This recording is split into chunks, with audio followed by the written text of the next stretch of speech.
नाणेघाट महाराष्ट्रातील महत्त्वाचा प्राचीन व्यापारी मार्ग। या मार्गावर लक्ष ठेवण्यासाठी जीवधन, चावंड, हडसर अशी किल्ल्यांची साखळी आपल्याला पाहायला मिळते।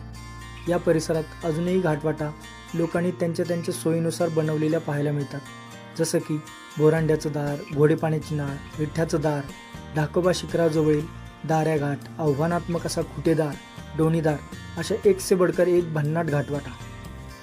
तर आज आपण आत्ता वापरत नसलेल्या दोन आव्हानात्मक नाळवाटांचा भटकंती अनुभव बघणार आहोत। पहिली म्हणजे घोडेपाण्याची नाळ, पायथ्याच्या सिंगापूर गावातून वरती अंबोलीला घेऊन जाणारी खडतर अशी नाळवाट। घाटवाटा अभ्यासक डॉक्टर प्रीती पटेल यांच्या भटकंती घाटवाटांची या पुस्तकाचं मुखपृष्ठ एवढं आवडलं की ते कुठलं हे जाणून घ्यायची खूप इच्छा निर्माण झाली आणि त्या शोध मोहिमेत गवसली ती घोडेपाण्याची नाळ।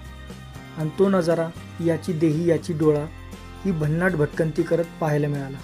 जवळच एक खात सोडून अजून एक नाळ पाहायला मिळते, ती म्हणजे रिठ्ठ्याचं दार। रिठ्ठ्याची झाडं या नाळ वाटेच्या तोंडाला आपल्याला पाहायला मिळतात, त्यामुळे या वाटेचं नाव रिठ्ठ्याचं दार। मोठमोठ्याला दगडधोंडांनी भरलेल्या या नाळीत अवघड पॅचेसला उजवी डावी करत टॅकल करावं लागतं। अगदी भटकंतीच्या भुंग्याची भुनभुन शमवणारी ही कसदार भटकंती आहे, त्यामुळे व्हिडिओ शेवटपर्यंत बघा।